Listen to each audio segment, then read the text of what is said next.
Going everyone, Golden Ticket to History, bringing the unfortunate news of the passing of Frank Fritz, beloved star of American Pickers, has unfortunately passed away at the age of 60.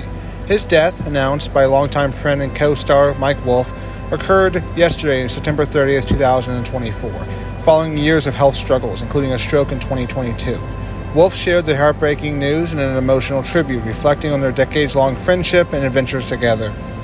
Wolfe expressed gratitude for being by Fritz's side during his final moment, remembering him as a dreamer with a big heart who touched many lives both on and off the camera. Frank had left American Pickers in 2021 due to various health issues, including complications from Crohn's disease and back surgery.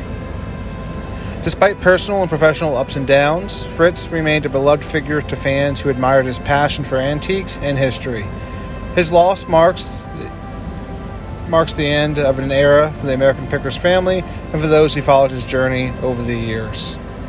Fans and friends are taking to social media to pay tribute, remembering his warmth and authenticity. Frank Fritz's legacy as a key part of the American Pickers' success story will continue to be cherished by those whose lives he touched. Rest in peace, Frank, and as always, continue to look for the history in film. Subscribe for more.